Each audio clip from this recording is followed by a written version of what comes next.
ਅੱਜ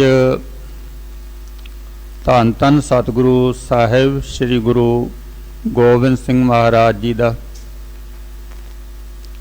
ਪਾਵਨ ਜੋਤੀ ਜੋਤ ਸਮਾਉਣ ਦਾ ਦਿਵਸ ਹੈ। ਆਓ ਇਤਿਹਾਸ ਦੇ ਵਿੱਚੋਂ ਦਰਸ਼ਨ ਕਰਾਂਗੇ। ਸਤਿਗੁਰਾਂ ਜੀ ਦਾ ਜੀਵਨ ਕਾਲ ਕੋਈ ਬਹੁਤਾ ਲੰਮਾ ਨਹੀਂ ਹੈ, 42 ਸਾਲ ਤੋਂ ਵੀ ਘੱਟ ਬਣਦਾ ਹੈ। ਪਰ ਜੋ ਸਤਿਗੁਰਾਂ ਜੀ ਨੇ ਕੀਤਾ ਉਹ ਯੁੱਗ ਪਲਟਾਊ ਹੈ। ਯੁੱਗ ਨੂੰ ਪਲਟ ਦੇਣਾ, ਯੁੱਗ ਨੂੰ ਬਦਲਾ ਦੇਣਾ। ਪੋਸ ਉਹਦੀ 7ਵੀਂ 1666 ਦੇ ਵਿੱਚ ਧੰਨ ਗੁਰੂ ਤੇਗ ਬਹਾਦਰ ਸਾਹਿਬ ਮਹਾਰਾਜ ਜੀ ਦੇ ਘਰੇ ਮਾਤਾ ਗੁਜਰੀ ਜੀ ਦੀ ਕੁੱਖੋਂ ਪਟਨੇ ਦੀ ਧਰਤੀ ਤੇ ਸਤਿਗੁਰਾਂ ਜੀ ਦਾ ਆਗਮਨ ਹੋਇਆ। ਗੁਰੂ ਤੇਗ ਬਹਾਦਰ ਸਾਹਿਬ ਮਹਾਰਾਜ ਜੀ ਨੇ ਆਪਣੇ ਪੁੱਤਰ ਦਾ ਨਾਮ ਰੱਖਿਆ ਸ਼੍ਰੀ ਗੋਬਿੰਦ ਰਾਏ। ਮਾਤਾ ਗੁਜਰੀ ਜੀ ਨੂੰ ਉਹਨਾਂ ਨੇ ਪਹਿਲਾਂ ਹੀ ਸਮਝਾ ਦਿੱਤਾ ਸੀ ਕਿ ਕੌਣ ਆਇਆ ਹੈ।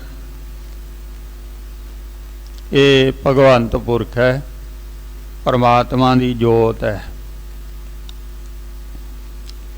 6 ਸਾਲ ਸਤਿਗੁਰੂ ਜੀ ਪਟਨੇ ਰਹਿੰਦੇ ਨੇ। ਕੁਝ ਸਮਾਂ ਆਪਣੇ ਨਾਨਕੇ ਲਖਨੌਰ ਸਾਹਿਬ,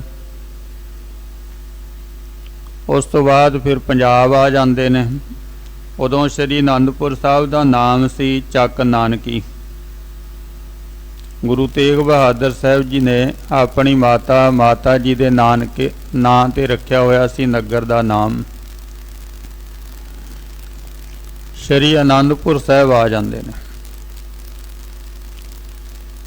ਉਧਰ ਔਰੰਗਜ਼ੇਬ ਦਾ ਜ਼ੁਲਮ ਹੱਦ ਤੋਂ ਵੱਧ ਵਧਿਆ ਹੋਇਆ ਹੈ, ਜਿਹਦੇ ਕਰਕੇ ਗੁਰੂ ਤੇਗ ਬਹਾਦਰ ਸਾਹਿਬ ਮਹਾਰਾਜ ਜੀ ਦੀ ਸ਼ਹੀਦੀ ਹੁੰਦੀ 1675 ਦੇ ਵਿੱਚ।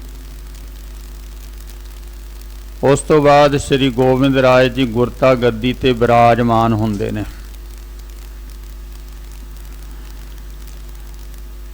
ਭਾਈ ਜੈਤਾ ਗੁਰੂ ਤੇਗ ਬਹਾਦਰ ਸਾਹਿਬ ਮਹਾਰਾਜ ਜੀ ਦਾ ਪਾਵਨ ਸੀਸ ਲੈ ਕੇ ਸ਼੍ਰੀ ਕੀਰਤਪੁਰ ਸਾਹਿਬ ਪਹੁੰਚਦਾ ਹੈ। ਇੱਥੋਂ ਕਲਗੀਧਰ ਪਾਤਸ਼ਾਹ ਜੀ ਆਪ ਸੀਸ ਨੂੰ ਪਾਲਕੀ ਸਾਹਿਬ ਦੇ ਵਿੱਚ ਸੁਭਾਏਮਾਨ ਕਰਕੇ ਸ਼੍ਰੀ ਅਨੰਦਪੁਰ ਸਾਹਿਬ ਲੈ ਕੇ ਜਾਂਦੇ। ਇਸ਼ਨਾਨ ਕਰਾਇਆ, ਸੰਸਕਾਰ ਹੋਇਆ। ਹੁਣ ਉੱਥੇ ਦੋ ਤਰ੍ਹਾਂ ਦਾ ਸੁਭਾਅ ਸਿੱਖਾਂ ਦਾ ਦੇਖਣ ਨੂੰ ਮਿਲਦਾ ਹੈ। ਇੱਕ ਤਾਂ ਸਿਰਫ ਜਾਰੋ ਜਾਰ ਹੀ ਰੋ ਹੀ ਜਾਂਦੇ ਨੇ, ਤੇ ਇੱਕ ਗਾਲਾਂ ਕੱਢਦੇ ਨੇ ਔਰੰਗਜ਼ੇਬ ਨੂੰ। ਸਾਹਮਣੇ ਸੀਸ ਦਾ ਸੰਸਕਾਰ ਹੋ ਰਿਹਾ, 9 ਸਾਲ ਦੀ ਉਮਰ। ਸਤਿਗੁਰੂ ਜੀ ਗਰਜੇ 9 ਸਾਲ ਦੀ ਉਮਰ ਦੇ ਵਿੱਚ। ਕਹਿਣ ਲੱਗੇ ਵੀ ਸਿੱਖੋ, ਤੁਸੀਂ ਰੋ ਕੇ ਔਰੰਗਜ਼ੇਬ ਦਾ ਕੀ ਵਿਗਾੜ ਲਓਗੇ? ਔਰੰਗਜ਼ੇਬ ਨੇ ਕੋਈ ਤਰਸ ਕਰ ਲੈਣਾ ਤੁਹਾਨੂੰ ਰੋਂਦਿਆਂ ਨੂੰ ਵੇਖ ਕੇ? ਜਿਹੜੇ ਤੁਸੀਂ ਗਾਲਾਂ ਕੱਢਣ ਵਾਲੇ, ਤੁਸੀਂ ਕੀ ਕਰ ਲਓਗੇ ਗਾਲਾਂ ਕੱਢਣ ਨਾਲ? ਔਰੰਗਜ਼ੇਬ ਦੀ ਕਿਹੜੇ ਲੱਤ ਟੁੱਟਦੀ ਇਹਦੇ ਨਾਲ?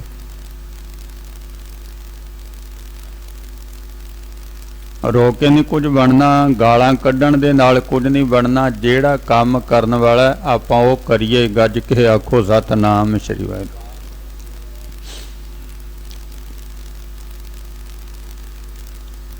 ਗੁਰੂ ਦਾ ਜੀਵਨ ਸਾਡੇ ਜੀਵਨ ਦੀ ਅਗਵਾਈ ਹੈ, ਸਾਡੇ ਜੀਵਨ ਦੇ ਵਿੱਚ ਪਾਵਰ ਭਰਦਾ, ਸ਼ਕਤੀ ਭਰਦਾ।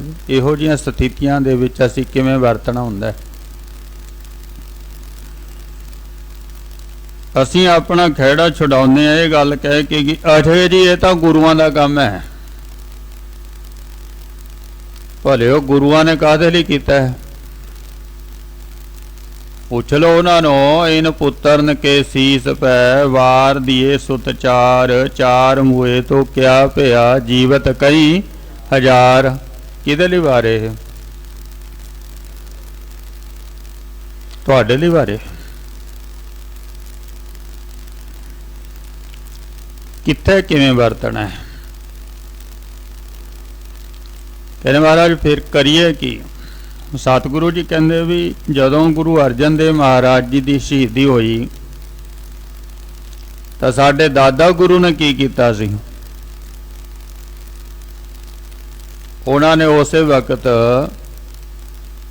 ਕਿਰਪਾਨ ਚੁੱਕੀ, ਕਿਰਪਾਨ ਚੁੱਕੀ। ਸਰਕਾਰ ਦੇ ਨਾਲ 4 ਯੁੱਧ ਹੋਏ। ਹੈ ਨਹੀਂ ਇਹ ਕੰਮ ਸਰਨ ਵਾਲਾ। ਰੋ ਕੇ ਗਾਲਾਂ ਕੱਢ ਕੇ ਨਹੀਂ ਕੰਮ ਕਰਤਾ ਨਾ। ਆਓ ਸਮੇਂ ਨੂੰ ਸੰਭਾਲੀਏ, ਆਪਣੇ ਆਪ ਨੂੰ ਪਛਾਣੀਏ ਤੇ ਆਪਾਂ ਕਿਵੇਂ ਵਰਤਣਾ। ਉਹ ਸਤਿਗੁਰਾਂ ਜੀ ਨੇ ਉੱਥੇ ਫਿਰ ਰਣਨੀਤੀ, ਯੁੱਧ ਨੀਤੀ ਬਣਾਈ। ਸਮਾਂ ਆਪਣੀ ਚਾਲ ਚੱਲਦਾ ਹੈ। ਗੁਰਤਾ ਗੱਦੀ ਤੇ ਬਿਰਾਜਮਾਨ ਹੋ ਗਏ ਤੇ 22 ਸਾਲ ਦੀ ਉਮਰ ਦੇ ਵਿੱਚ ਸਤਿਗੁਰਾਂ ਜੀ ਨੇ ਪਹਿਲਾ ਜੰਗ ਲੜਿਆ, ਜਿਹਨੂੰ ਆਪਾਂ ਭੰਗਾਣੀ ਦਾ ਯੁੱਧ ਕਹਿੰਦੇ ਹਾਂ। ਇਹ 22 ਧਾਰ ਦੇ ਰਾਜਿਆਂ ਦੇ ਨਾਲ ਸੀ। ਭੀਮ ਚੰਦ ਦੀ ਅਗਵਾਈ ਕਰ ਰਿਹਾ ਸੀ ਤੇ ਉਹਨਾਂ ਦੀ ਜਿਹੜੀ ਫੌਜ ਦੀ ਗਿਣਤੀ ਦੱਸੀ ਹੈ ਉਹ 2.5 ਲੱਖ ਕਹਿੰਦੇ ਨੇ। ਚਲੋ ਬਰਾਤ ਗਏ ਆ ਤਾਂ ਕਿੰਨਾ ਬੰਦਾ ਇਕੱਠਾ ਹੋਇਆ ਹੋਊਗਾ। ਤੇ ਸਤਿਗੁਰਾਂ ਜੀ ਦੇ ਕੋਲ ਹਾਲੇ ਜਿਹੜੇ ਸਿੱਖ ਨੇ ਉਹਨਾਂ ਨੇ ਹਲੇ ਕੋਈ ਯੁੱਧ ਕਰਿਆ ਨਹੀਂ ਸੀ ਹੈ। ਯੁੱਧ ਤਾਂ ਕਰਨਾ ਜਾਣਦੇ ਸੀ ਪਰ ਦੁਸ਼ਮਣ ਦੇ ਨਾਲ ਸਾਹਮਣੇ ਹੋ ਕੇ ਨਹੀਂ ਸੀ ਲੜੇ। ਇਹ ਮਾਨੋ ਇੱਕ ਟਰਾਇਲ ਹੀ ਸੀ। ਪਰ ਉਸ ਯੁੱਧ ਦੇ ਵਿੱਚ ਸਤਿਗੁਰਾਂ ਜੀ ਨੂੰ ਫਤਿਹ ਪ੍ਰਾਪਤ ਹੋਈ। ਗੱਜ ਕੇ ਆਖੋ ਸਤਨਾਮ ਸ੍ਰੀ ਵਾਹਿਗੁਰੂ। ਹਾਲੇ ਸਿੱਖ ਟ੍ਰੇਨਡ ਨਹੀਂ ਸੀ। ਸਿੱਖਾਂ ਨੇ ਜਵਾਬ ਦਿਆ ਵੀ ਮਹਾਰਾਜ ਵੀ ਹਲੇ ਗੁਰੂ ਜੀ ਥਾਪੜਾ ਦੇ ਕੇ ਤੋਰਦੇ, ਕਹਿੰਦੇ ਭਜਾਓ ਆਪਾਂ ਨੇ ਥੋੜੀ ਲੜਨਾ, ਲੜਨ ਵਾਲਾ ਤਾਂ ਕੋਈ ਹੋਰ ਹੈ। ਅਕਾਲ ਦੀ ਸ਼ਕਤੀ ਕੰਮ ਕਰਦੀ ਜਦੋਂ ਆਪਾਂ ਸੱਚ ਦੇ ਲਈ ਲੜਦੇ ਹਾਂ। ਆਪਣੇ ਲਈ ਲੜਦੇ ਆਪਣੀ ਸ਼ਕਤੀ, ਸੱਚ ਦੇ ਲਈ ਲੜਦੇ ਫਿਰ ਉਹਦੀ ਸ਼ਕਤੀ ਕੰਮ ਕਰਦੀ। ਲੜਾਈ ਸੱਚ ਦੀ ਹੈ, ਲੜਾਈ ਧਰਮ ਦੀ ਹੈ, ਨਿੱਜੀ ਨਹੀਂ ਹੈ, ਵੈਰ ਭਾਵਨਾ ਨਹੀਂ ਹੈ। ਤਾਂ ਜਦੋਂ ਕੋਈ ਕਿਸੇ ਦੀ ਹੋਂਦ ਨੂੰ ਵੰਗਾਰੇ ਤਾਂ ਉੱਥੇ ਫਿਰ ਲੜਨਾ ਜਾਇਜ਼ ਹੁੰਦਾ। 22 ਸਾਲ ਦੀ ਉਮਰ 'ਚ ਪਹਿਲਾ ਯੁੱਧ ਫਤਿਹ ਕੀਤਾ। ਉਸ ਤੋਂ ਬਾਅਦ ਯੁੱਧਾਂ ਦੀ ਗਿਣਤੀ ਨਹੀਂ। ਤਕਰੀਬਨ ਕਲਗੀਧਰ ਪਾਤਸ਼ਾਹ ਜੀ ਦੇ ਜੀਵਨ ਦੇ ਵਿੱਚ 14 ਯੁੱਧ ਨੇ ਜਿਹੜੇ ਆਮਣੇ ਸਾਹਮਣੇ ਨੇ। ਬਾਕੀ ਛੋਟੀਆਂ ਮੋਟੀਆਂ ਲੜਾਈਆਂ ਆਮ ਚੱਲਦੀਆਂ ਰਹਿੰਦੀਆਂ ਸਨ। ਇਹ ਚੱਲਦਾ ਹੀ ਰਹਿੰਦਾ ਸੀ ਕੰਮ। ਕਲਗੀਧਰ ਪਾਤਸ਼ਾਹ ਜੀ ਦੇ 3 ਮਹਿਲ, ਮਾਤਾ ਜੀਤੋ ਜੀ, ਮਾਤਾ ਸੁੰਦਰੀ ਜੀ, ਮਾਤਾ ਸਾਹਿਬ ਦੇਵਾਂ ਜੀ। ਮਾਤਾ ਸੁੰਦਰੀ ਜੀ ਦੀ ਕੁੱਖੋਂ ਬਾਬਾ ਅਜੀਤ ਸਿੰਘ ਜੀ ਦਾ ਆਗਮਨ ਹੋਇਆ ਤੇ 3 ਸਾਹਿਬਜ਼ਾਦੇ ਬਾਬਾ ਜੁਝਾਰ ਸਿੰਘ ਜੀ, ਬਾਬਾ ਜੋਰਾਵਰ ਸਿੰਘ ਜੀ, ਬਾਬਾ ਫਤਿਹ ਸਿੰਘ ਜੀ, ਇਹ ਮਾਤਾ ਜੀਤੋ ਜੀ ਦੀ ਕੁੱਖੋਂ ਸਨ। ਤੇ ਖਾਲਸੇ ਪੰਥ ਨੂੰ ਸਤਿਗੁਰਾਂ ਜੀ ਨੇ ਮਾਤਾ ਸਾਹਿਬ ਦੇਵਾਂ ਦੀ ਝੋਲੀ 'ਚ ਪਾਉਣਾ ਕੀਤਾ।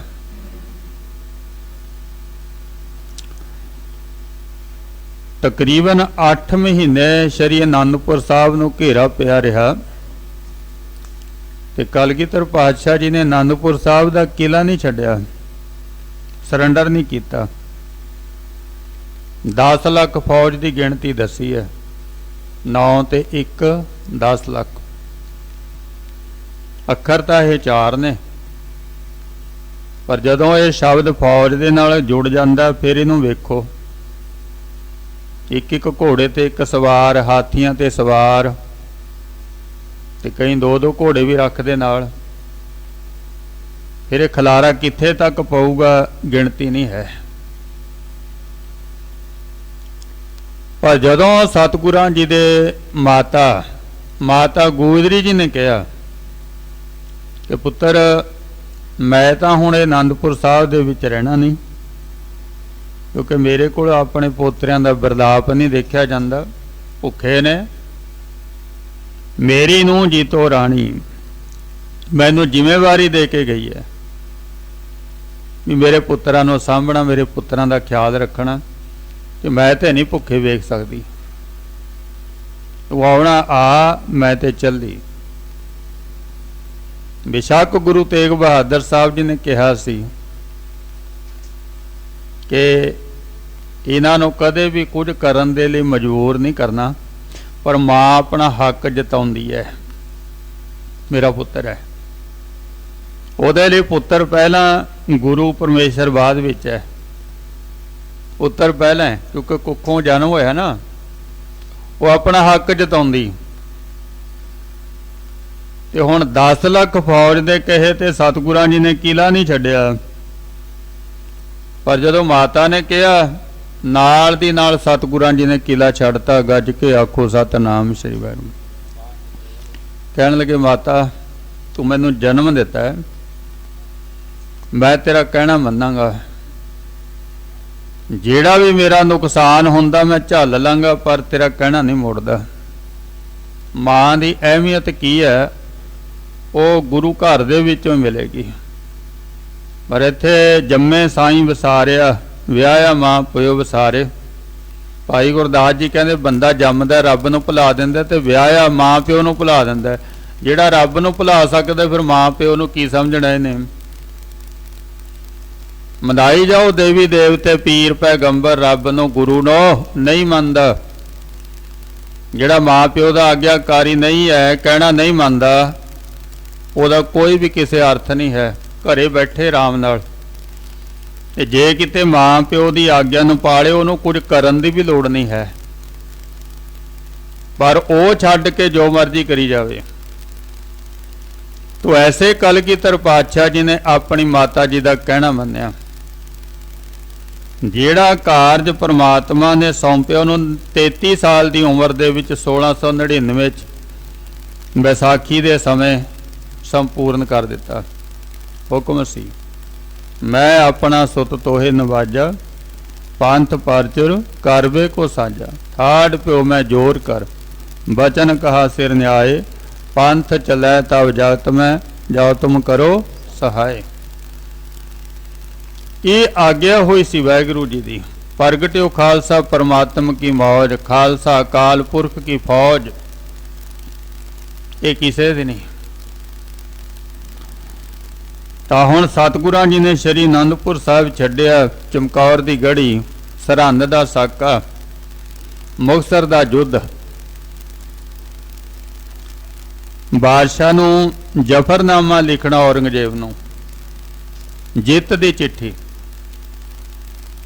10 ਲੱਖ ਫੌਜਾਂ ਵਾਲਾ ਜਿੱਤਿਆ ਨਹੀਂ, ਹਾਰ ਗਿਆ। ਤੇ ਜਿਹਦੇ ਕੋਲ 40 ਭੁੱਖਣ ਭਾਣੇ ਸਿੰਘ ਸਨ ਜ਼ਖਮੀ, ਉਹ ਜਿੱਤ ਗਿਆ। ਗੱਜ ਕੇ ਆਖੋ ਸਤਨਾਮ ਸ਼੍ਰੀ ਵਾਹਿਗੁਰੂ। ਕਿਉਂਕਿ 10 ਲੱਖ ਫੌਜ ਜਿਹੜੀ ਆਈ ਸੀ, ਅੱਜ ਉਹਨਾਂ ਦੇ ਕੋਈ ਨਗਾਰਾ ਵਜਾਉਣ ਵਾਲਾ ਨਹੀਂ ਹੈ, ਪਰ ਉਹਨਾਂ ਸਿੱਖਾਂ ਦੇ ਨਿਸ਼ਾਨ ਝੂਲ ਰਹੇ ਨੇ ਚਮਕੌਰ ਦੀ ਧਰਤੀ ਤੇ। ਜਿੱਤ ਦੇ ਨਿਸ਼ਾਨ ਝੂਲ ਰਹੇ ਨੇ, ਅੱਜ ਵੀ ਨਗਾਰੇ ਵੱਜ ਰਹੇ ਨੇ, ਔਰ ਇਹ ਰਹਿੰਦੀ ਦੁਨੀਆ ਤੱਕ ਵੱਜਦੇ ਹੀ ਰਹਿਣਗੇ। ਗੱਜ ਕੇ ਆਖੋ ਸਤਨਾਮ ਸ਼੍ਰੀ ਵਾਹਿਗੁਰੂ। ਇੱਕੋ ਇੱਕ ਨਿਸ਼ਾਨ ਹੈ ਗੁਰੂ ਗੋਬਿੰਦ ਸਿੰਘ ਮਹਾਰਾਜ ਜੀ ਦਾ, ਜਿਹੜਾ ਪੂਰੇ ਵਰਲਡ ਦੇ ਵਿੱਚ ਝੂਲਦਾ। ਪੂਰੇ ਵਰਲਡ 'ਚ ਜਿੱਥੇ ਵੀ ਜਾਓ, ਗੁਰਦੁਆਰਾ ਤੇ ਗੁਰਦੁਆਰਾ ਸਾਹਿਬ ਦੇ ਵਿੱਚ ਕਲਗੀਧਰ ਪਾਤਸ਼ਾਹ ਜੀ ਦਾ ਨਿਸ਼ਾਨ ਝੂਲ ਰਿਹਾ। ਜਿਹਦੇ ਕੋਲ ਚੀਜ਼ ਹੁੰਦੀ ਹੈ ਉਹਨੂੰ ਉਹਦਾ ਗੁਣ ਨਹੀਂ ਪਤਾ ਹੁੰਦਾ। ਪਾਤਸ਼ਾਹ ਕਹਿੰਦੇ ਅੰਨੇ ਵਸ ਮਾਣਕ ਪਿਆ, ਘਰ ਘਰ ਵੇਚਣ ਜਾਏ। ਸਾਨੂੰ ਇਹਨਾਂ ਗੱਲਾਂ ਦਾ ਪਤਾ ਹੀ ਨਹੀਂ, ਸਾਡੇ ਕੋਲੇ ਹਨ। ਸਾਨੂੰ ਨਹੀਂ ਪਤਾ ਵੀ ਇਹ ਅਹਿਮੀਅਤ ਕੀ ਹੈ। ਇਹ ਅੱਜ ਕੱਲ੍ਹ ਐਸਾ ਹੋ ਗਿਆ ਵੀ ਜਿਹਦਾ ਵੀ ਜੀ ਕਰਦਾ ਨਾ ਉਹ ਉਹੀ ਕੁਝ ਬੋਲ ਦਿੰਦਾ। ਕੋਈ ਸਾਡਾ ਬੋਲਣ ਦਾ ਮਾਪਦੰਡ ਨਹੀਂ ਹੈ। ਹੁਣ ਜਿਹੜੀ ਪੰਚਾਇਤ ਸਤਿਗੁਰਾਂ ਜੀ ਨੇ ਬਣਾਈ ਹੈ, ਪੰਜ ਪਿਆਰੇ, ਉਹ ਜੋ ਸਲਾਹ ਕਰਦੇ ਨੇ ਉਹ ਕਿਸੇ ਨੂੰ ਦੱਸ ਕੇ ਥੋੜੀ ਕਰਦੇ ਨੇ, ਨਾ ਕਿਸੇ ਤੋਂ ਪੁੱਛ ਕੇ ਕਰਦੇ ਨੇ। ਸ੍ਰੀ ਗੁਰੂ ਗ੍ਰੰਥ ਸਾਹਿਬ ਜੀ ਦੀ ਹਜ਼ੂਰੀ ਦੇ ਵਿੱਚ ਉਹਨਾਂ ਨੇ ਪੰਜਾਂ ਨੇ ਗੁਰਮਤਾ ਕਰਕੇ ਦੱਸਣਾ ਹੁੰਦਾ ਹੈ, ਪਰ ਇੱਥੇ ਕਹਿੰਦੇ ਜੀ ਪਹਿਲਾਂ ਦੱਸੋ। ਜੇ ਹੁਣ ਪਹਿਲਾਂ ਦੱਸਦਾ ਫਿਰ ਉਹ ਗੁਰਮਤਾ ਕਾਹਦਾ ਹੋ ਗਿਆ? ਪਹਿਲਾਂ ਨਹੀਂ, ਇਹ ਤਾਂ ਗੁਰਮਤਾ ਕਰਕੇ ਗੁਰੂ ਗ੍ਰੰਥ ਸਾਹਿਬ ਜੀ ਦੀ ਹਜ਼ੂਰੀ ਵਿੱਚ ਫੇਰ ਦੱਸਿਆ ਜਾਂਦਾ ਹੈ, ਗੱਜ ਕੇ ਆਖੋ ਸਤਿਨਾਮ ਸ੍ਰੀ ਵਾਹਿਗੁਰੂ। ਇਹ ਕੋਈ ਸਾਡੀ ਦੁਨਿਆਵੀ ਗੱਲਾਂ ਨੇ ਵੀ ਅਸੀਂ ਪਹਿਲਾਂ ਦੱਸ ਦਈਏ ਵੀ ਐਂ ਕਰਨਾ ਐਂ ਕਰਨਾ ਹੈ, ਫਿਰ ਭੇਦ ਕਾਹਦਾ ਹੋਇਆ? ਅੰਮ੍ਰਿਤ ਸੰਚਾਰ ਕੀਤਾ ਸਤਿਗੁਰਾਂ ਜੀ ਨੇ ਪਰਦੇ ਵਿੱਚ ਕੀਤਾ, ਜੋ ਪੰਜਾਂ ਨੂੰ ਰਹਿ ਦਿੱਤੀ, ਜੋ ਉਹਨਾਂ ਨੂੰ ਸਿਖਾਇਆ ਹੈ ਉਹ ਪਰਦੇ ਵਿੱਚ ਦਿੱਤਾ ਹੈ। ਫਿਰ ਸਾਹਮਣੇ ਆ ਕੇ ਦੱਸਤਾ ਵੀ ਭਾਈ ਆਹ ਗੁਰਮਤਾ ਹੋਇਆ। ਇਸ ਕਰਕੇ ਪੰਜਾਂ ਨੇ ਜਿਹੜੀ ਸਲਾਹ ਕਰਨੀ ਹੈ ਉਹ ਗੁਪਤ ਹੁੰਦੀ। ਹੁਣ ਤਾਂ ਸਾਡੇ ਅੰਮ੍ਰਿਤ ਸੰਚਾਰ ਤੇ ਮੂਵੀਆਂ ਵਾਲੇ ਤੁਰੇ ਫਿਰਦੇ ਨੇ ਨਾ, ਨਹੀਂ ਹੈ, ਮਰਿਆਦਾ ਨਹੀਂ ਹੈ ਇਹ। ਪਹਿਰੇਦਾਰ ਕਾਹਦੇ ਵਾਸਤੇ ਖੜਿਆ ਹੁੰਦਾ ਹੈ? ਬਈ ਅੰਦਰ ਕਿਸੇ ਨੂੰ ਨਹੀਂ ਵੜਨ ਦੇਣਾ, ਇਹ ਨਿਯਮ ਹੈ ਵੀ ਉਹਨਾਂ ਤੋਂ ਬਿਨਾਂ ਅੰਦਰ ਕੋਈ ਜਾ ਹੀ ਨਹੀਂ ਸਕਦਾ। ਪੰਜ ਪਿਆਰੇ ਸਤਿਗੁਰਾਂ ਜੀ ਦੀ ਤਾਬਿਆ ਗ੍ਰੰਥੀ ਸਿੰਘ ਹੈ, ਗੁਰੂ ਗ੍ਰੰਥ ਸਾਹਿਬ ਜੀ, ਹੋਰ ਕੋਈ ਜਾ ਹੀ ਨਹੀਂ ਸਕਦਾ, ਅਧਿਕਾਰ ਹੀ ਨਹੀਂ ਕਿਸੇ ਨੂੰ ਹੈ। ਜਿਹੜਾ ਗੁਰੂ ਨੇ ਕੰਮ ਪਰਦੇ 'ਚ ਰੱਖਿਆ ਉਹਨੂੰ ਪਰਦੇ 'ਚ ਰਹਿਣ ਦਿਓ, ਤਾਂ ਭਲਾ ਹੋਊਗਾ। ਜੇ ਪਰਦਾ ਚੁੱਕੋਗੇ ਫਿਰ ਸਾਡਾ ਵੀ ਤਾਂ ਇੱਕ ਪਰਦਾ ਹੀ ਹੈ। ਉਹ ਭਲਿਓ ਸਾਡਾ ਜਨਮ ਕਿਵੇਂ ਹੋਇਆ ਸਾਨੂੰ ਪਤਾ ਨਹੀਂ, ਮਾਤਾ ਪਿਤਾ ਦੇ ਸੰਜੋਗ ਤੋਂ ਹੋਇਆ, ਉਹ ਇੱਕ ਪਰਦਾ ਹੈ।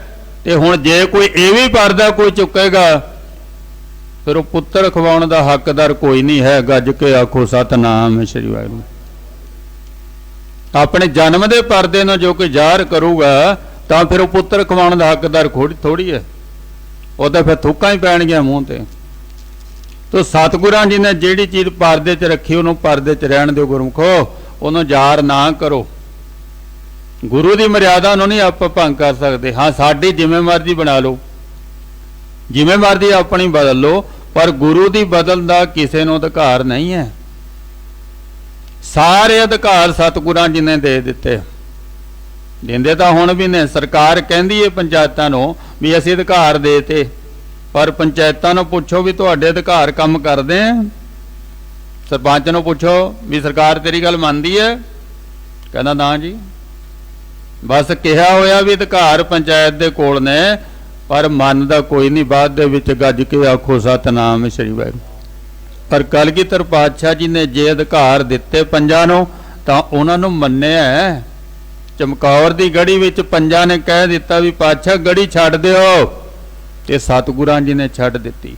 ਦਾਦੂ ਦੁਆਰੇ ਪੰਜ ਨੇ ਪੁੱਛ ਲਿਆ ਕਿ ਮਹਾਰਾਜ ਤੁਹਾਡਾ ਤੀਰ ਨਿਵਿਆ ਹੋਇਆ ਸੀ ਸਮਾਜ ਵੱਲ, ਤੇ ਗੁਰੂ ਪਾਤਸ਼ਾਹ ਜੀ ਜਵਾਬ ਦਿੰਦੇ ਨੇ 1706 ਦੇ ਵਿੱਚ ਸ੍ਰੀ ਗੁਰੂ ਗ੍ਰੰਥ ਸਾਹਿਬ ਮਹਾਰਾਜ ਜੀ ਦੀ ਸੰਪੂਰਨਤਾਈ ਹੋਈ। ਸਾਬੋ ਕੀ ਤਲਵੰਡੀ, ਤਖਤ ਸ੍ਰੀ ਦਮਨਵਾ ਸਾਹਿਬ। ਇੱਥੋਂ ਫਿਰ ਗੁਰੂ ਪਾਤਸ਼ਾਹ ਜੀ ਦੱਖਣ ਵੱਲ ਜਾਂਦੇ, ਦਿੱਲੀ, ਆਗਰਾ, ਫਿਰ ਮਹਾਰਾਸ਼ਟਰ ਵੱਲ ਜਾਂਦੇ। ਇੱਥੇ ਬਾਬਾ ਬੰਦਾ ਸਿੰਘ ਬਹਾਦਰ ਨੂੰ ਥਾਪੜਾ ਦੇ ਕੇ ਤੋਰਿਆ। ਉੱਥੇ ਵੀ ਪੰਜ ਸਿੰਘ ਨੇ ਨਾਲ ਨਗਾਰਾ ਦਿੱਤਾ, ਨਿਸ਼ਾਨ ਦਿੱਤਾ ਕਿ ਜਾਓ ਭਾਈ, ਜਿਨ੍ਹਾਂ ਨੇ ਜ਼ੁਲਮ ਢਾਇਆ ਉਹਨਾਂ ਨੂੰ ਬਣਦੀ ਹੋਈ ਸਜ਼ਾ ਦੇਣਾ ਕਰੋ। ਖਾਲਸੇ ਨੇ ਸਜ਼ਾ ਦਿੱਤੀ। ਫਿਰ ਗੁਰੂ ਪਾਤਸ਼ਾਹ ਜੀ ਨੇ ਇੱਕ ਥਾਂ ਪਸੰਦ ਕੀਤੀ, ਉਹ ਥਾਂ ਫਿਰ ਸਤਿਗੁਰਾਂ ਜੀ ਨੇ ਖਰੀਦੀ, ਤੇ ਉੱਥੇ ਸਤਿਗੁਰੂ ਜੀ ਹੁਣ ਰਹਿਣ ਲੱਗੇ। ਇੱਥੇ ਰਹਿੰਦਿਆਂ ਹੀ ਦੋ ਪਠਾਨ ਬੱਚੇ ਆਉਂਦੇ, ਜਮਸ਼ੇਦ ਖਾਨ, ਅਤੌਲਾ ਖਾਨ। ਇਹ ਭੇਜੇ ਹੋਏ ਸਨ ਵਜ਼ੀਰ ਖਾਨ ਨੇ। ਇਹ ਵੀ ਕਹਿੰਦੇ ਵੀ ਇਹ ਪੈਂਦੇ ਖਾਨ ਦੇ ਪੋਤਰੇ ਸਨ। ਤਾਂ ਇੱਕ ਵਾਰ ਇਹਨਾਂ ਨੇ ਸਤਿਗੁਰਾਂ ਜੀ ਤੇ ਵਾਰ ਕਰ ਦਿੱਤਾ। ਜਦੋਂ ਗੁਰੂ ਜੀ ਤੇ ਵਾਰ ਕੀਤਾ, ਨਾਲ ਦੀ ਨਾਲ ਸਤਿਗੁਰਾਂ ਜੀ ਨੇ ਝਟਕਾਇਆ। ਜਦੋਂ ਗੁਰੂ ਪਾਤਸ਼ਾਹ ਜੀ ਨੇ ਚੋਲੇ ਤੋਂ ਪੜਿਆ ਨਾ, ਤੇ ਉਹਨੂੰ ਆਪਣੀ ਮਾਂ ਯਾਦ ਹੀ ਕਹਿੰਦੇ ਹਾਏ ਮਾਂ। ਪਾਤਸ਼ਾਹ ਕਹਿੰਦੇ ਹੁਣ ਮਾਂ ਨੇ ਕੁਝ ਨਹੀਂ ਸਵਾਰਨਾ, ਹੁਣ ਅੱਲਾ ਨੂੰ याद कर गज के आखो सतनाम श्री वाहिगुरू। इस्लाम वाले कहते अल्लाह कहने का अधिकार सानू है, पर धन गुरु ग्रंथ साहिब जी दे विच परमात्मा दे सारे कीर्तन नाम आए ने। करीम रहीम अल्लाह राम राम कृष्ण सारे आए ने। वो भी आए ने जिन्हां बारे कईयां नूं पता ही नहीं होना। साहिब जी कहते हुण अल्लाह नूं याद कर। आवाज़ दिती सेवादार भज्जे भज्जे आए। जे झटकाया देखिया ये भज्जण लग्या दूआ अतौला खान इन्हों सिखा ने झटकाता। गुरु पातशाह जी के जख्म नूं टांके लगे। कुछ दिन लंघे, पाली शहर तो आ जाते ने कोई बनजारे शास्त्रां दा काम करने वाले। उन्होंने गुरु पातशाह जी के धनुष ते तीरां ते शंका कर लिया ते गुरु शंका नहीं रहन दिंदा किसी दे अंदर। कबीर माए मुंडो ते गुरु की जाते भरम न जाए, आप डूबे चौं वेद में चेले दिए बहाए। कहते वो गुरु की मां का सिर मुन दिओ जेड़ा शंके की निवृत्ति नहीं करता। काला गुरु है वो। गुरु पातशाह जी कहते कोई गल नहीं भाई, बुलाओ इन्हों। बुला के लिया कहते भी आ जाओ अपना शंका मिटा लो। गुरु पातशाह जी ने चिल्ला चाढ़िया, जख्म अल्लाह सी दोबारे खुल गया। कमर कसा किया, कह महाराज जरा नूं बुलाइए दोबारे। सतगुरु जी कहते भी जदों ये टांके टुटदे हैं दोबारे लगते नहीं होंदे। नाले कहते भी साडा कोई काम तो रह नहीं गया कि जिहड़ा पेंडिंग होवे। जिहड़ा कारज वाहिगुरू जी ने सानू सौंपिया वो कहते हो गया है। खालसा पंथ साजना ती साज दिता, मनुख नूं पूर्ण करना ती कर दिता। हुण जिहड़ी दात तुहानूं दित्ती आ उहनूं हुण तुसीं संभालो। साडी जिम्मेवारी तां खत्म है। बहुत वैराग है संगतां दे मन दे विच।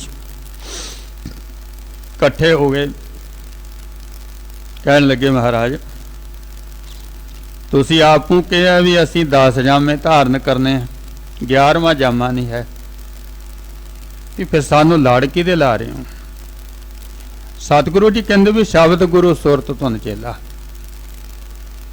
असीं तुहानू शब्द दे नाल जोड़िया है, शरीर नाल तां असीं तुहानू जोड़िया ही नहीं है। शब्द गुरु है। हुक्म होया गुरु ग्रंथ साहिब जी का प्रकाश करो। श्री गुरु ग्रंथ साहिब महाराज जी का प्रकाश होया। 5 प्यारे गुरु ग्रंथ साहिब महाराज जी की ताबिया ने। ग्रंथी सिंह बहंदा ना वो खड़े ने, विचकारला चौर साहब कर रहा। कलगीधर पातशाह जी आए। उन्होंने सब तो पहला अपनी सिरी साहब अपनी किरपान शस्त्र वड्डा। वैसे किरपान वड्डी वो हुंदी सी, शास्त्र ही हुंदा सी।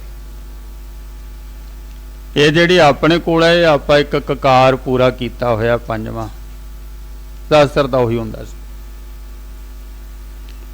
वो सिरी साहब गुरु ग्रंथ साहिब जी दे अगे सुभायमान करदे ते उत्थे फिर जो हुक्म होया आपां रोज़ पढ़दे। चलो मनना ना मनना साडी मर्जी है, पर पढ़दे तां आपां रोज़ ही हैं। अरदास तो बाद पढ़दे आग्या भई अकाल की तबै चलायो पंथ, सब सिखन को हुक्म है गुरु मान्यो ग्रंथ। गुरु ग्रंथ जी मान्यो प्रगट गुरां की दे, जो प्रभ को मिलवो चाहे खोज शब्द में ले। सतगुरु जी कहते भाई मेरा गुरु भी यही है ते तुहाडा गुरु भी यही है, साडे गुरुआं दा गुरु भी यही है। भाई लैणे दा भी गुरु गुरु नानक है ते सारे सिखां दा गुरु भी गुरु नानक है। गज के आखो सतनाम श्री वाहिगुरू। गुरु गोबिंद सिंह जी दा गुरु भी गुरु ग्रंथ साहिब है ते सिखां दा भी गुरु गुरु ग्रंथ साहिब है। इनू पातशाह कहते ने भी खालसा मेरा रूप है खास, खालसे मैं हो करो निवास। वाहो वाहो गोबिंद सिंह आपे गुर चेला। इस तरह सतगुरु जी गुरु ते चेला बने हुए ने। हुण गुरु पातशाह जी ने समा देता। कहने गुरु तेग बहादुर साहब महाराज जी की शहीदी 5वीं वाले दिन हुई सी। ਤੇ ਸਾਨੂੰ ਇਹ ਦਿਨ ਬਹੁਤ ਵਧੀਆ ਲੱਗਦਾ ਵੀ ਜਿਹੜੇ ਦਿਨ ਪਿਤਾ ਜੀ ਸੱਚਖੰਡ ਗਏ, ਜੋਤੀ ਜੋਤ ਸਮਾਏ, ਅਸੀਂ ਵੀ ਉਸੇ ਦਿਨ ਆਪਣਾ ਪੰਜ ਭੂਤਕ ਸਰੀਰ ਤਿਆਗਾਂਗੇ। ਦੂਜ ਵਾਲੇ ਦਿਨ ਗੁਰਿਆਈ ਮਿਲਦੀ ਹੈ, ਫਿਰ ਦੂਜ, ਤੀਜ, ਚੌਥ ਤੇ ਆ ਪੰਚਮੀ ਆ ਗਈ। ਫਿਰ ਉੱਥੇ ਅਖੰਡ ਕੀਰਤਨ ਹੁੰਦਾ, ਸਿਮਰਨ ਹੁੰਦਾ।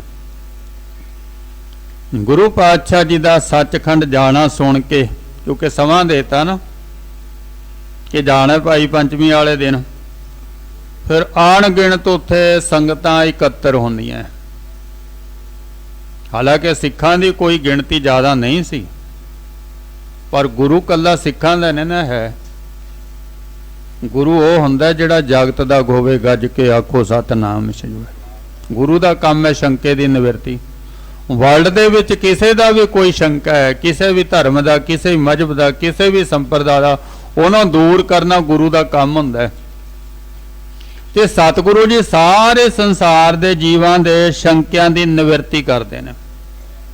ਕੋਈ ਵੀ ਮਨ ਵਿੱਚ ਸ਼ੰਕਾ ਹੈ, ਹੁਣ ਅਸੀਂ ਨਾ ਗੁਰੂ ਤੋਂ ਪੁੱਛਦੇ ਨਹੀਂ ਹੈ, ਅਸੀਂ ਪੁੱਛਦੇ ਫਿਰਦੇ ਗਿਆਨੀਆਂ ਨੂੰ, ਧਿਆਨੀਆਂ ਨੂੰ, ਪੰਡਤਾਂ ਨੂੰ, ਮੌਲਵੀਆਂ ਨੂੰ। ਉਹ ਹੋਰ ਸ਼ੰਕਾ ਪਾ ਦਿੰਦੇ ਨੇ। ਭਲਿਓ ਗੁਰੂ ਨੂੰ ਪੁੱਛਿਆ ਕਰੋ। ਜਦੋਂ ਵੀ ਮਨ ਵਿੱਚ ਕੋਈ ਸ਼ੰਕਾ ਹੈ, ਮਨ ਵਿੱਚ ਕੋਈ ਧੁੱਗੀ ਹੈ, ਕੜਾਹ ਪ੍ਰਸ਼ਾਦ ਤਿਆਰ ਕਰੋ, ਜਪਜੀ ਸਾਹਿਬ ਦਾ ਪਾਠ ਕਰੋ, 3 ਵਾਰ ਸ਼੍ਰੀ ਆਨੰਦ ਸਾਹਿਬ ਜੀ ਦਾ ਪਾਠ ਕਰੋ। ਜਦੋਂ ਪੂਰਨ ਤੌਰ ਤੇ ਟਿਕਾ ਬਣ ਗਿਆ, ਇਹ ਸਿਰਫ ਮਨ ਨੂੰ ਟਿਕਾਉਣ ਵਾਸਤੇ ਹੈ ਵੀ ਇੰਨਾ ਸਮਾਂ ਆਪਾਂ ਨੇ ਸਿਮਰਨ ਕਰਨਾ, ਬਾਣੀ ਪੜ੍ਹਨੀ, ਸੁਖਮਨੀ ਸਾਹਿਬ ਜੀ ਦਾ ਪਾਠ ਕਰ ਲਓ। ਜਿੰਨਾ ਟਿਕਾ ਬਣੇਗਾ, ਟਿਕੇ ਹੋਏ ਮਨ 'ਚ ਉਨੇ ਵਧੀਆ ਆਵਾਜ਼ ਆਊਗੀ। ਇਹ ਕੜਾਹ ਪ੍ਰਸ਼ਾਦ ਕਰਕੇ, ਇਹ ਬਾਣੀ ਪੜ੍ਹ ਕੇ, ਫਿਰ ਆਪਣਾ ਸ਼ੰਕਾ ਅਰਦਾਸ ਦੇ ਵਿੱਚ ਸਤਿਗੁਰਾਂ ਜੀ ਨੂੰ ਦੱਸੋ ਤੇ ਫੇਰ ਲਓ ਹੁਕਮਨਾਮਾ। ਤੇ ਗੁਰੂ ਜੀ ਸਾਡੇ ਸ਼ੰਕੇ ਦੀ ਨਿਵਰਤੀ ਕਰਦੇ ਨੇ। ਗੱਜ ਕੇ ਆਖੋ ਸਤਿਨਾਮ ਸ੍ਰੀ ਵਾਹਿਗੁਰੂ। ਹੁਣ ਅਸੀਂ ਤਾਂ ਗੁਰੂ ਗ੍ਰੰਥ ਸਾਹਿਬ ਜੀ ਨੂੰ ਛੱਡ ਹੀ ਦਿੱਤਾ ਹੈ, ਕਹਿੰਦੇ ਕੋਈ ਜਾਣ ਦੀ ਲੋੜ ਹੀ ਨਹੀਂ, ਉਹਦੇ ਕੋਲ ਮੈਂ ਹੀ ਦੱਸ ਦੂੰ। ਨਹੀਂ, ਗੁਰੂ ਕੋ ਜਿਹੜਾ ਗੁਰਸਿੱਖ ਗੁਰੂ ਗ੍ਰੰਥ ਸਾਹਿਬ ਜੀ ਨੂੰ ਸਮਰਪਣ ਹੈ, ਉਹ ਕਦੇ ਵੀ ਨਹੀਂ ਕੁਝ ਕਹੂਗਾ ਆਪਣੀ ਜ਼ੁਬਾਨ ਤੋਂ। ਉਹ ਇਹੀ ਕਹੂਗਾ ਵੀ ਭਾਈ ਕੜਾਹ ਪ੍ਰਸ਼ਾਦ ਕਰੋ, ਕੱਲੇ ਅਰਦਾਸ ਕਰ ਲਓ, 5 ਸਿੰਘਾਂ ਤੋਂ ਅਰਦਾਸ ਕਰਾ ਲਓ, ਹੁਕਮਨਾਮਾ ਸੁਣ ਲਓ। ਇਹ ਤਰੀਕਾ ਗੁਰੂ ਦੇ ਕੋਲੋਂ ਗੱਲ ਪੁੱਛਣ ਦਾ। ਬੰਦਾ ਦਾ ਕਹਿੰਦਾ ਐ ਨਹੀਂ ਜੀ ਐਂ ਕਰ ਲਓ, ਐ ਨਹੀਂ ਜੀ ਐਂ ਕਰ ਲਓ। ਉਹ ਪਹਿਲਾਂ ਸਾਨੂੰ ਪੁੱਛ ਲੈਂਦੇ ਨੇ ਵੀ ਤੂੰ ਕੀ ਕਰਦਾ, ਤੇ ਸਾਡੇ ਕੋਲੋਂ ਪੁੱਛ ਕੇ ਫਿਰ ਉਹਨੇ ਕਹਿ ਦੇਣਾ। ਜੇ ਅਸੀਂ ਕਹਿੰਦੇ ਜਪਜੀ ਸਾਹਿਬ ਪੜ੍ਹਦੇ, ਉਹਨੇ ਕਹਿਣਾ ਸੁਖਮਨੀ ਸਾਹਿਬ ਪੜ੍ਹ ਲੈ। ਜੇ ਕਹਿੰਦਾ ਸੁਖਮਨੀ ਸਾਹਿਬ ਪੜ੍ਹਦੇ, ਕਹਿੰਦਾ ਚੁਪਈ ਸਾਹਿਬ ਕਰ ਲੈ ਕਰ। ਉਹਨੇ ਤਾਂ ਸਾਡੀ ਗੱਲ ਦੇ ਵਿੱਚੋਂ ਜਵਾਬ ਦੇਣਾ ਹੁੰਦਾ। ਉਹ ਪੁੱਛਦਾ ਤਾਂ ਆ ਵੀ ਕਿਤੇ ਪਹਿਲਾਂ ਹੀ ਕਰਦਾ ਹੋਵੇ, ਫਿਰ ਮੈਂ ਕਹਿਦਾ, ਫਿਰ ਇਹਨੇ ਕਹਿਣਾ ਵੀ ਮੈਂ ਤਾਂ ਪਹਿਲਾਂ ਹੀ ਇਹ ਪੜ੍ਹਦਾ। ਗੱਜ ਕੇ ਆਖੋ ਸਤਿਨਾਮ ਸ੍ਰੀ ਵਾਹਿਗੁਰੂ। ਕੁਝ ਨਹੀਂ ਹੈ, ਇਹ ਡਰਾਮੇਬਾਜ਼ੀ ਹੈ। ਤੁਹਾਡੇ ਸਵਾਲ ਦੇ ਵਿੱਚੋਂ ਜਵਾਬ ਲੱਭਿਆ ਹੋਇਆ। ਔਰ ਜਦੋਂ ਗੁਰੂ ਗ੍ਰੰਥ ਸਾਹਿਬ ਜੀ ਦੇ ਲੜ ਲਾਤਾ, ਫਿਰ ਜਿਹੜੇ ਗੁਰਮੁਖ ਪਿਆਰੇ ਗੁਰੂ ਗ੍ਰੰਥ ਸਾਹਿਬ ਜੀ ਦੇ ਲੜ ਲੱਗੇ ਹੋਏ ਨੇ ਨਾ, ਉਹ ਦੂਸਰੀ ਗੱਲ ਹੀ ਨਹੀਂ ਕਰਦੇ ਬਾਣੀ ਤੋਂ ਪਰੇ ਜਾ ਕੇ, ਉਹ ਬਾਣੀ ਦੀ ਗੱਲ ਕਰਦੇ। ਜਿੰਨੇ ਵੀ ਸਤਿਪੁਰਸ਼ ਹੋਏ, ਜਿਨ੍ਹਾਂ ਤੋਂ ਸੰਪਰਦਾਵਾਂ ਹੋਣ ਦੇ ਵਿੱਚ ਆਈਆਂ ਨਾ, ਉਹਨਾਂ ਸਾਰਿਆਂ ਨੇ ਗੁਰਬਾਣੀ ਦੀ ਉਹ ਗੱਲ ਕੀਤੀ ਹੋਈ ਹੈ। ਚਾਹੇ ਉਹ ਜਪਜੀ ਸਾਹਿਬ ਪੜ੍ਹਨ ਨੂੰ ਕਹਿੰਦੇ, ਸੁਖਮਨੀ ਸਾਹਿਬ ਪੜ੍ਹਨ ਨੂੰ ਕਹਿੰਦੇ, ਬਾਣੀ ਪੜ੍ਹਨ ਨੂੰ ਕਹਿੰਦੇ। ਬਾਬਾ ਆਨੰਦ ਸਿੰਘ ਜੀ ਕਹਿੰਦੇ ਮਹੀਨੇ 'ਚ 1 ਵਾਰ ਸਹਿਜ ਪਾਠ ਕਰਿਆ ਕਰੋ। ਗੁਰੂ ਦੇ ਨਾਲ ਗੱਲਾਂ ਕਰਨੀਆਂ, ਗੁਰੂ ਦਾ ਦਰਸ਼ਨ ਕਰਨਾ, ਗੁਰੂ ਨਾਲ ਜੁੜ ਕੇ ਰਹਿਣ ਦਾ ਤਰੀਕਾ ਕੀ ਹੈ? ਕਹਿੰਦੇ ਵੀ ਘੰਟਾ ਸਵੇਰੇ ਪਾਠ ਕਰੋ, ਘੰਟਾ ਸ਼ਾਮ ਨੂੰ ਕਰੋ। ਆਪਣੇ ਘਰੇ ਸੈਂਚੀ ਸਾਹਿਬ ਰੱਖੋ। ਘੱਟ ਤੋਂ ਘੱਟ ਉਹ ਕਹਿੰਦੇ ਮਹੀਨੇ ਵਿੱਚ 1 ਸਹਿਜ ਪਾਠ ਦਾ ਭੋਗ ਜ਼ਰੂਰ ਪਾਓ। ਆਇਆ ਗੁਰੂ ਦੇ ਨਾਲ ਜੁੜ ਕੇ ਰਹਿਣ ਦਾ ਤਰੀਕਾ। ਗੱਜ ਕੇ ਆਖੋ ਸਤਿਨਾਮ ਸ੍ਰੀ ਵਾਹਿਗੁਰੂ। ਨਾ ਤਾਂ ਗੁਰੂ ਨੇ ਆਪਣੇ ਸਰੀਰ ਨਾਲ ਕਿਸੇ ਨਾਲ ਜੋੜਿਆ, ਤੇ ਨਾ ਜਿਹੜੇ ਗੁਰਮੁਖ ਪਿਆਰੇ ਨੇ ਉਹ ਕਿਸੇ ਨੂੰ ਆਪਣੇ ਸਰੀਰਾਂ ਨਾਲ ਜੋੜਦੇ ਨਹੀਂ। ਉਹ ਬਾਣੀ ਦੇ ਨਾਲ ਹੀ ਜੋੜਦੇ ਨੇ। ਬਾਣੀ ਨਾਲ ਜੁੜਨਾ। ਮੈਂ ਗੁਰਬਾਣੀ ਆਧਾਰ ਹੈ, ਗੁਰਬਾਣੀ ਲਾਗ ਰਹਾਓ। ਜੇ ਕੋਈ ਸੰਤ ਬਣਿਆ ਤਾਂ ਉਹ ਬਣਿਆ ਕਿਵੇਂ? ਉਹਨੇ ਵੀ ਅੰਮ੍ਰਿਤ ਛਕਿਆ, ਉਹਨੇ ਵੀ ਨਿਤਨੇਮ ਕੀਤਾ, ਉਹਨੇ ਵੀ ਸਹਿਜ ਪਾਠ ਕੀਤੇ, ਬਾਣੀ ਪੜ੍ਹੀ, ਬੰਦਗੀ ਕਰੀ, ਸੇਵਾ ਕਰੀ। ਤੇ ਉਹੀ ਕਰਕੇ ਅਸੀਂ ਬਣਨਾ। ਹੁਣ ਵੱਖਰਾ ਰਸਤਾ ਥੋੜੀ ਹੈ ਕੋਈ।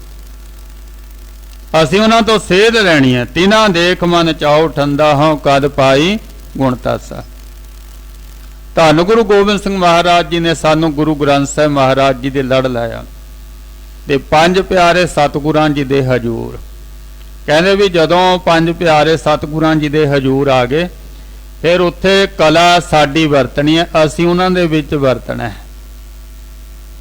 वो पहला की ने बाद दे विच की ने वो गल वखरी है, पर उदों कला साडी वरतेगी। गुरु फिर आप वरतदे विच, फिर वो कल्ले दा नहीं।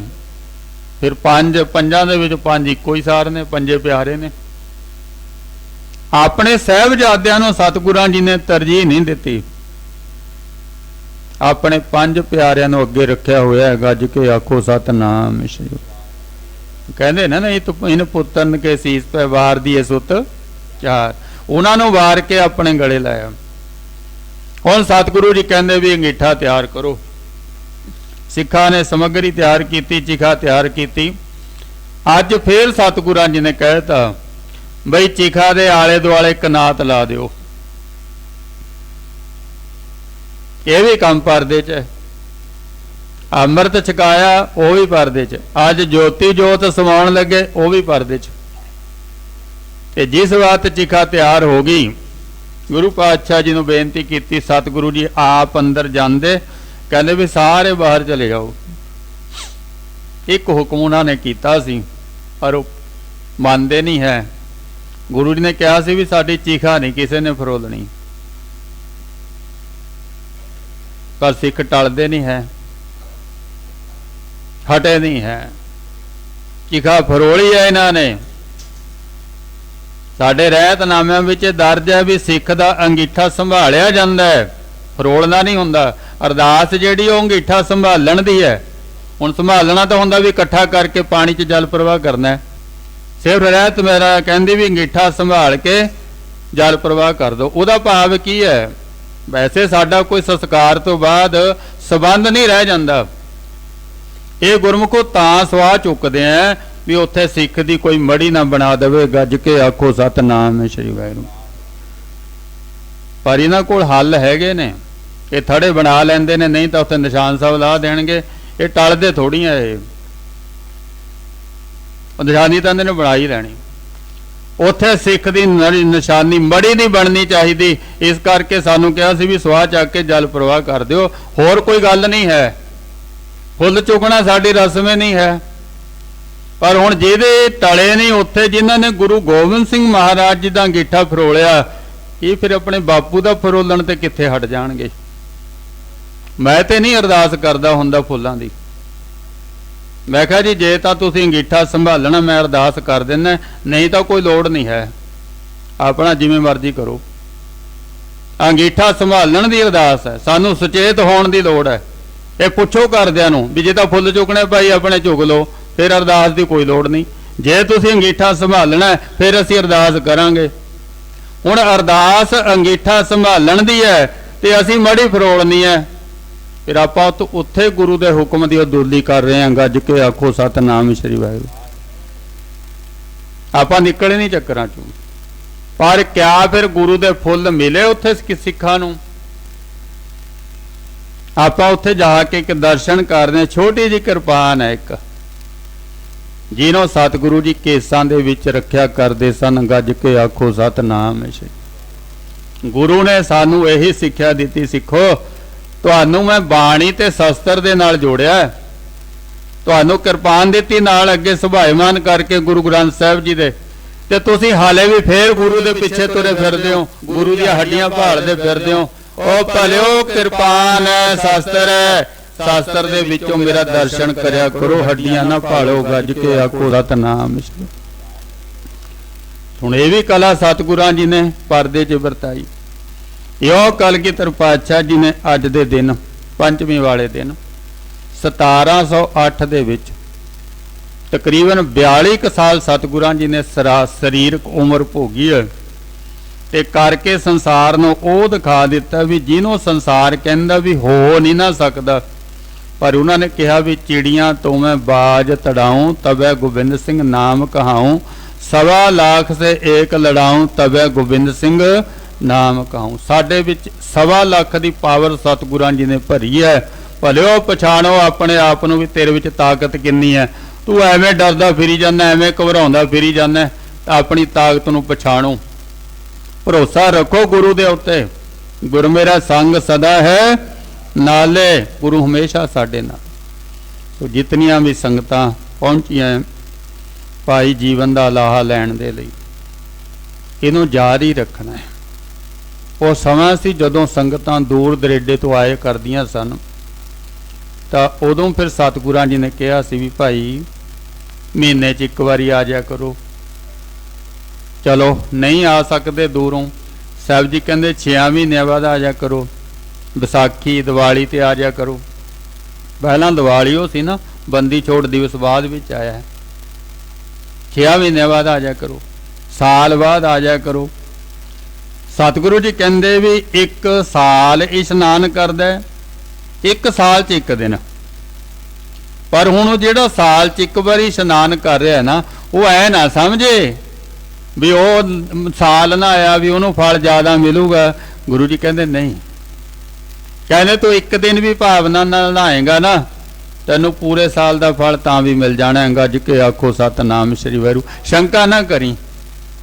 एक दिन नहाएगा महीने च महीने का भी तेनों फल हैगा, पर भलिया नहा तो लिया करना, इशनान तो कर लिया कर, जुड़िया रहो। साध संगत जी जेडे जुड़े हुए ने ना, ये उन्हां तो ही पता लग सकता है भी इत्थे आनंद की है। एक बाबा जी चढ़ाई करके वो बिठा साफ करया करते सन, असीं बचपन तो देखते। उन्होंने हार्ट अटैक हो गया। हुण हार्ट अटैक होना दोबारे जन्म होना है। वो जदों उन्होंने होश च आई, वो अमर हॉस्पिटल दे विच उन्होंने पूछा, कहते मैं कित्थे हैं? कहते अमर हॉस्पिटल। कहते मैं तो दूखनवाल साहब जाना है। देखो हार्ट अटैक होने तो बाद ध्यान कित्थे है जी? गुरुद्वारा गुरु दूखनवाल साहब गुरु तेग बहादुर साहब जी चरनां विच। इहदा भाव फिर उहदा ध्यान हार्ट अटैक होने तो पहला भी इत्थे ही सी। गज के आखो सतनाम श्री वाहिगुरू। कहते मैं तो उत्थे जाना है, चूड़ा लेना है। हुण तुहानूं पता ही है भी हार्ट अटैक होया ते हस्पताल वालिआं ने की कीता हुंदा है, और बन्निया हुंदा बंदे नूं पूरी तरह। वो कहंदे भी मैं तो उत्थे जाना है। रिक्वेस्ट की डॉक्टरां नूं, डॉक्टर कहंदे भी जा तां नहीं सकदे इस हालत दे विच, पर हुण असीं करिए कि मजबूर हैं। घर दे कहंदे चलो भी तुहाडी जिम्मेवारी है। गुरमुखो अमर हॉस्पिटल की गड्डी आई, बाबा जी दे सारा जगाड़ जिउं दा त्यों लग्या होया है। लिआंदा सरोवर ते गए, चूड़ा लिया, उन्हां दा सारा जगाड़ पट के उन्हां नूं देता। कहंदे लै जाओ, मैं तां घरे चलिया। गज के आखो सतनाम श्री वाहिगुरू। हुण इह जिहड़ा जुड़िया होया ये तां ओह दसूगा भी ये चूड़े की करामात की है।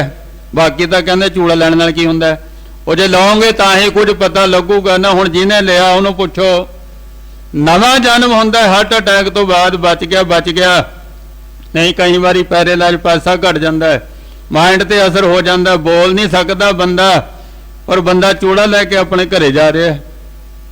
यह गुरमुखो ये भावना दीयां गल्लां ने।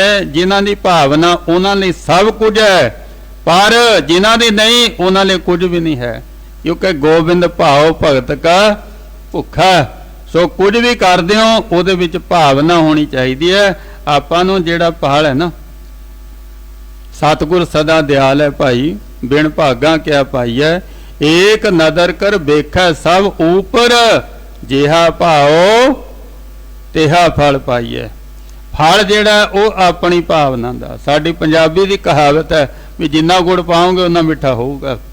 जिन्नी साडी भावना उन्ना ही सानू फल मिलना है। अरदास करिए सतगुरां जी दे अगे, पातशाह सानू अपने नाल जोड़ी रखे।